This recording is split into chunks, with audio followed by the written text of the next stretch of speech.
Hello, hello, and welcome back to Minotaur Hotel. Yup. Uh, that night, a whole new wave of guests packed the lounge, and during your usual dinner time. Asterion doesn't even have to bring it up. You can plainly see the agitation in his eyes. And so, you and your Minotaur roommate partake of that most ancient and reserved custom, getting some takeout to enjoy it in the quiet privacy of your quarters. During dinner, Asterion keeps glancing at the table, a smile finely painted on his rough lips. I may have discovered something quite useful for us, Mr. Josh. I was trying to read a few recent Greek works today, which, as one should expect, is quite the different language from what I learned in the early days of the Labyrinth. I did notice, however, that the hotel's translation was having a slight effort, just enough to help me bridge the gap. One of these days I will try to, update the hotel's translations. I might know how to do it. When you settle in after finishing dinner, Asterion becomes lost in thought.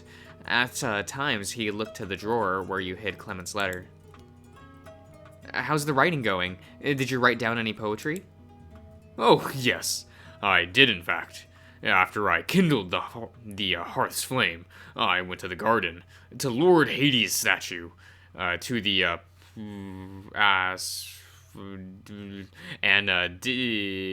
Ditany tree. Yep. I've had the silliest thought nagging at me for ages now. When I was a boy, I would scrape or injure myself. When I would scrape or injure myself, one of my brothers would rub ditany leaves on my wounds. I cannot be naive enough to believe that Lord Hades knew of my preference, but I sometimes wish he did. That this may be the reason why a tree grows by the statue. I felt such a strong emotion today, attending to the garden. It reminded me of a poem I wrote long ago. I wrote it down again, of course. Asterion looked out the window to the crescent moon outside. Do you think, Mr. Josh, Lord Hades could have known? I'm sure he did. It must have been his gift to you. It's the least he could have done for a loyal member of his royal guard and sparring partner. A god caring about a mortal. That's a very innocent idea, Mr. Josh. But I suppose, my good and wise master, it is your command that I believe your words. Should I bow down and obey? You should believe me, because I'm right, not because of masterhood, this, or lordship, that. Very well, sir. Truth or not, the thought alone brings joy.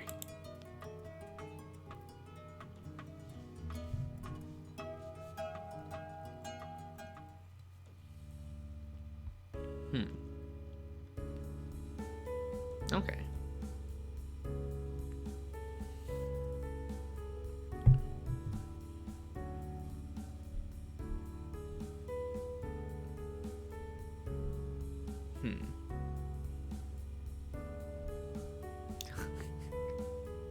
Sorry, he looks so cute.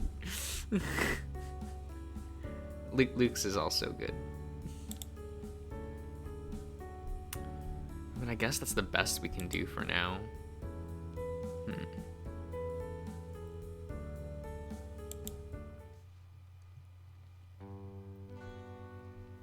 Robert gives you a knowing look. You having a nice day, I assume? Indeed. But it can always get better. Tell me, what brings you today, Mr. Josh? During our last conversation, you talked a bit about Asterion's soul. When exactly do you know about it? What exactly do you know about it? Can demons see souls? I can glimpse a bit of it, yes. It is not my specialty, but most of my kind do possess this skill. It doesn't reveal, however, your character, morals, or misdeeds. What we see is what one's soul is made of, and a few other traces. So, it is Astarion's soul you would like to learn about. Yes, if memory serves, you said he has humanity, but it's mixed. Ah, yes. He is a most particular soul. It has been puzzling me a great deal. He has a very strong humanity in him. Tempered, resilient, prodigious, even. It seems so exponentially old as well. I struggle to even guess his age. He looks like he's at the peak of his youth, but that soul feels nothing short of ancient. If I had to wager a guess, I'd say he's been through many harsh things. That often withers one's spirit prematurely. That said, there is a lot more to be glimpsed about him. Things yet more puzzling. He has a touch of divinity, and a very ancient one to boot. But it's almost as if it had been sucked out of him. What do you mean? I struggle to articulate it. I've never seen anything of the sort. It's like his divinity has become anemic?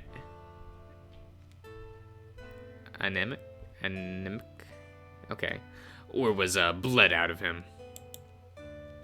There should be more, but its absence has left a gap. When I gaze deeply into it, if you will allow my impertinence, it goes so far as to unsettle me. And yet, he seems altogether unfazed by it. I can only wonder what happened, for I'd never have the courage to ask him directly. Would you happen to know something about it? I wish I did. We are partners, but there's much I don't know about.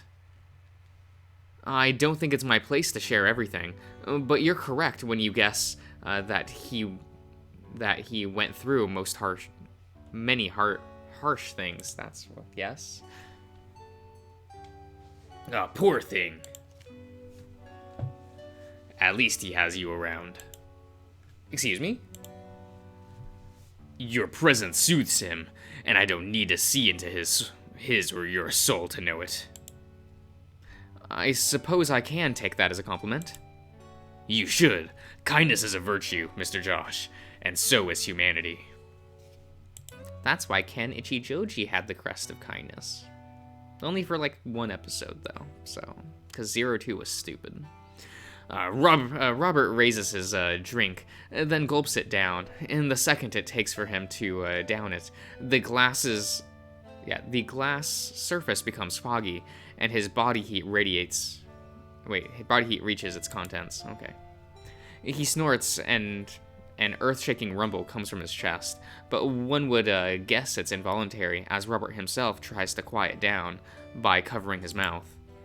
When his quaking chest subsides, he looks back to his cup. Just a drop remains, but it disappears in front of his eyes as Robert's heat evaporates it. Pardon my manners. My kind was not made to be particularly quiet, despite our humanity. It's all right. Though, if you don't mind, what exactly do you mean by that? In our last conversation, I mentioned that my people are similar to mankind. Did I not? I meant it literally. We are made of humanity. The demons of Nuremberg were sculpted with a core of dark, gentle humanity, meant to give us compassion, then encased in a shell of harsh, magnetic chaos to act as armor. One could say it's the Dark Soul. Humanity, Mr. Josh, is a very real thing. If you ever see me injured, you shall witness it then. That which makes us similar. As I inquir... Wait, as, inquisitive as I may be, I cannot say my curiosity extends that far. I would prefer if no guests are ever injured in this establishment. How delightfully human of you. As expected from one carrying a soul so exceedingly human. What do you mean by that? I've said too much already. Your curiosity will go unsated this time. Don't take this as a rejection, however. I want to make it clear that I enjoy our conversations, and I am happy that you speak so frankly with me. Do not be afraid of asking questions. After all, humanity grows stronger when it's shared. When you leave a while later, you feel warm. It would seem you have made a friend. Let's check in on the R&D team. Progress was made. Cool.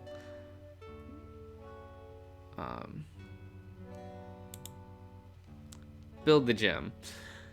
While much has already been done to equip the hotel with the bare essentials, you've seen more than a few particularly health-conscious guests jogging around the infinite hallways, trying to burn off excess calories. And you could hardly blame them in the wake of a certain griffin's coma-inducing fast food feasts. Though all of them were too polite to say anything directly, the expectation was clear.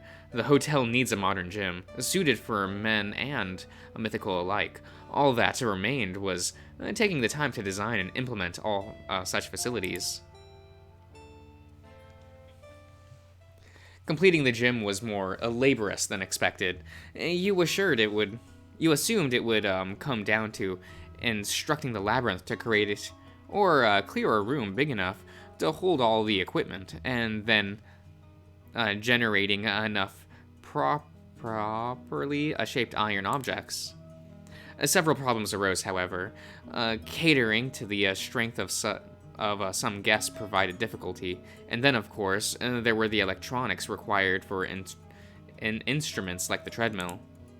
Thankfully, Asterion, Luke, and Kembish figured out all these solutions to having the hotel replicate schematics found on the internet. Some of the components required precious metals, which the labyrinth couldn't generate, but it was possible to use minerals like copper instead of gold or silver. That could come in handy for future projects. By the end of the day, you had a gym fully equipped to cater to any possible workout program for guests of wildly different strength levels. You take it upon yourself to give your partner a tour of the facilities before they're made available to the guests, and, of course, to get a workout in yourself in the intervening time. You recall that Asterion once mentioned exercise as a hobby, and so he's more than happy to join in when you invite him along. Though you doubt that the ancient world could have even begun to imagine the strides mankind would one day make in the pursuit of fitness. A part of you hopes Asterion will be able to make use of what a modern gym has to offer. Endearing as wide-eyed wonderment may be in the moment, you fully intend to treat this session as a trial run akin to the soft opening of the hotel in the weeks prior, with plenty of rooms for feedback and improvement. The antechamber is fairly Spartan, with a few sturdy chairs to serve the needs of those coming and going. Given the nature of the hotel and the services it offers, it didn't strike you as particularly necessary to include a separate reception area for the gym. It is within easy enough walking distance from the front desk that anyone who wishes to make use of the private locker can simply ask Asterion for a key at their discretion. A row of sinks flanks the hallways which divides the men's and women's locker rooms from one another, meant for filling water bottles as opposed to washing hands. However, as you notice the Minotaur's eyes lingering on a series of containers and measuring cups interspersed between them, he stops to voice a question. A protein powder, Mr. Josh. Huh? Well, how to say this? In your time, someone trained to be a warrior or athlete would eat differently than a normal citizen, right? It's like that. Meat is a good sort of protein, which helps build muscle mass. Meat was a luxury in my day, reserved for those who could hunt, or else for special occasions. Do you mean to say that this powder is made of meat, dried up and ground down like wheat into flour? I suppose it could be, in theory, but it isn't. Try some if you like. With permission freely given, Asterion leaves your side to indulge in his curiosity about the strange substance. After a brief moment fiddling with the lid of the nearest jar, the Minotaur measures out a tiny portion for himself with the smallest spoon available, turning the powder over into one hand, like a baker trying to gauge the quality of flour by touch alone. Asterion sniffs it briefly, before extending his flat, bovine tongue to lick it up. Okay. Only to turn his head toward you in confusion. Chocolate? In the modern age, diet is considered just as important as exercise, and to that end, mankind has learned to take protein from sources other than animals. Common examples are whey protein, which is refined from milk, and soy protein, refined from a plant of the same name. At some point during the process, flavoring is added to make it more palatable. The Minotaur seems to shudder at the implication. His gaze takes a tinge of discomfort before he turns away, seeking a place to rest while he grows accustomed to the burden of fresh knowledge. Plopping down onto the nearest chair, Asterion covers his eyes with his hand. You rush over, afraid that you've upset him, only for a slight smile to betray his true feelings, heralding the approach of an infectious good mood. So I am vindicated at last. Pardon? You may recall, Mr. Josh, that I was banished to the labyrinth on charges of cannibalism.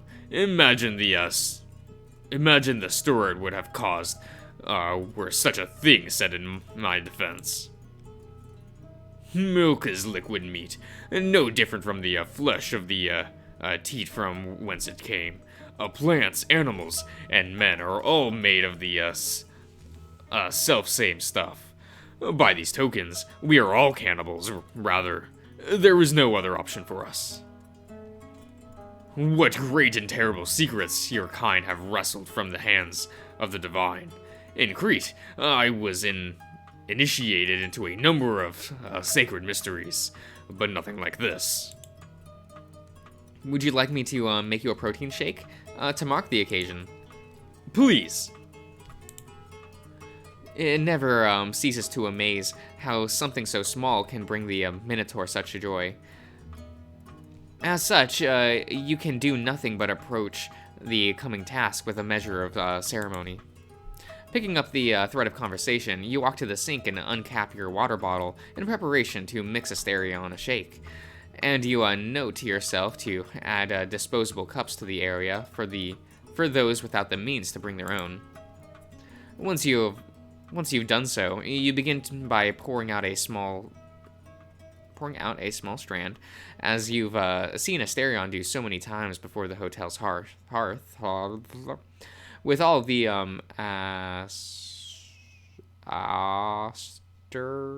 solemnity of an elder monk, and inducting a new follower into a religious order. Big. You place a finger in the residue, and then tap Asterion's forehead to draw a little pattern on his fur. All the white, he peeks at you around the meat of his forearm, giggling like a schoolboy. After you finish with him, you repeat the gesture on your own forehead, then take a long drink before passing the bottle to the spirit of communion. Though the Minotaur hesitates just for a second, he takes a long draw of the thick liquid before the momentary lapse can draw much attention to itself. His Adam's apples bobs rhythmically until the last of the bottle's contents has been drained down his throat. Once he has finished, you grasp him by the shoulder, and his eyes refocus. Rise, Asterion of Crete. Initiate to the Church of Gates. Newly baptized in the Brotherhood of the Buff. Though I am but a humble acolyte, yes, of our order, gladly will I instruct you in our ways. Rise, my fellow meat mere.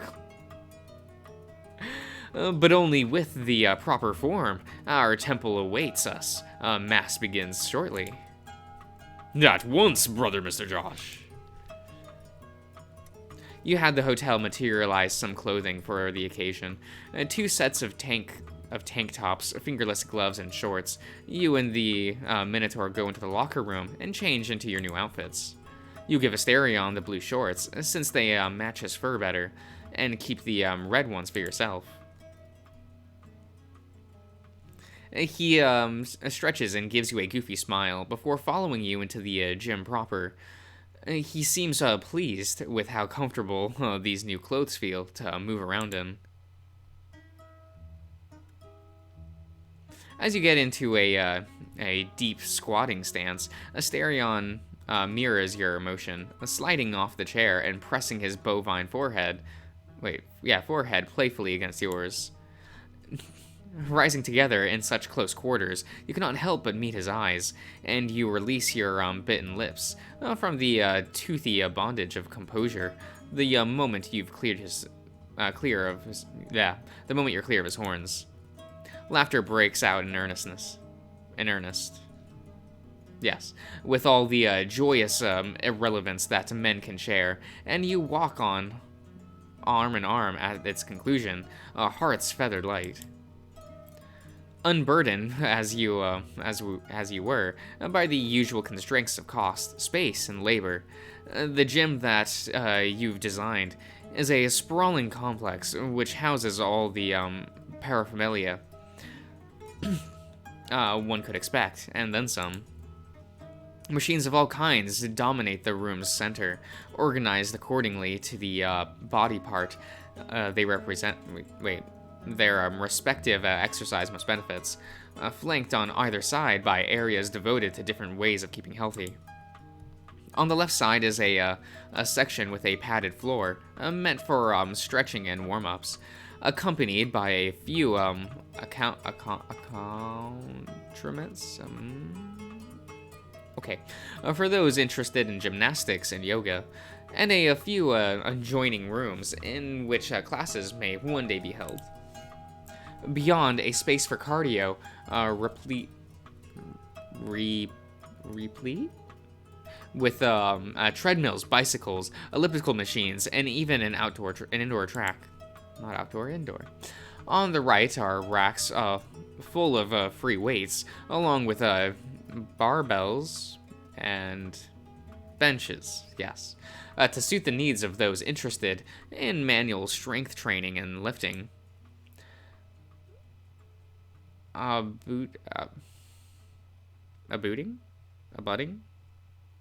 That an area for high-intensity interval training with medicine balls.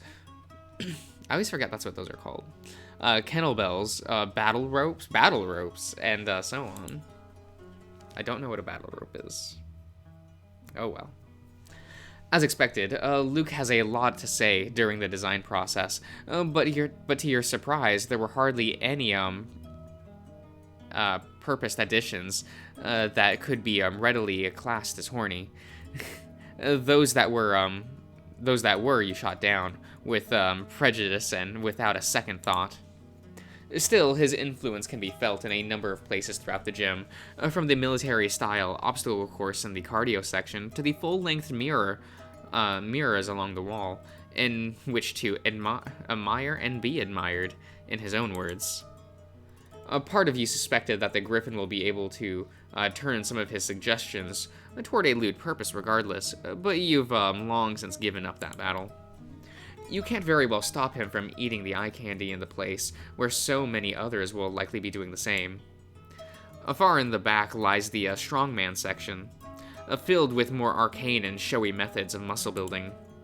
Per Luke's request, there are a number of metal bars and other metal objects to be bent, with the hands, old phone books to be ripped in half, and spikes to be driven into wood, in a tribute to the origins of the American bodybuilding scene at Muscle Beach. There are even vehicles, anchors, and anvils to be pulled and pushed for the mythicals whose baseline strength would eclipse all but the best that humanity has to offer. You even catch a spark of recognition in Asterion's eyes as he lingers on a series of rocks to be lifted and tree trunks to be twirled, are relics of an age long past, and a lone point of familiarity for the Minotaur in an otherwise alien landscape. Sensing Asterion's hesitation, you take him by the hand and lead him towards the stretching area, going through the motions of a perfunctory full-body routine with him. It takes only a short while to get yourself situated, yes. And you soon learn that the Minotaur's lack of experience with modern methods does not translate into a lack of readiness to adapt and overcome those limitations. For a while, Asterion just stands there, watching, and attempt to memorize that you're doing as you complete a set. Okay. Once it's his turn to try, you call out instructions when you notice him starting to stare from the proper form, stray from the proper form. Yes, he seems to take the constructive criticism well, and grows more confident in what he's doing with every rep. By the time the Minotaur has finished his first set, that's a good. Yes. He seems secure enough to finish the remainder on his own. You take up position on the next machine and start working out in tandem with him. The cycle repeats a few times until you feel satisfied that you've done enough for the day. But you're soon forced to realize just how gravely you've underestimated the gap between mere mortal and the mythical. Asterion continues to exercise with all the enthusiasm of one that has not had the pleasure of meaningful physical exertion in nearly a century. After a while, you have to remind him that you both have other duties to attend to today, only to be met with puppy dog eyes and cries of "one more rep." Though you try to keep up as long as your reserves of physical stamina will allow, it's readily apparent that Asterion's divine lineage has gifted him an incredible physique. In one unassuming half-bovine package, there lurks both power enough to casually shatter each and every one of your personal records of endurance to outlast you in any possible physical activity.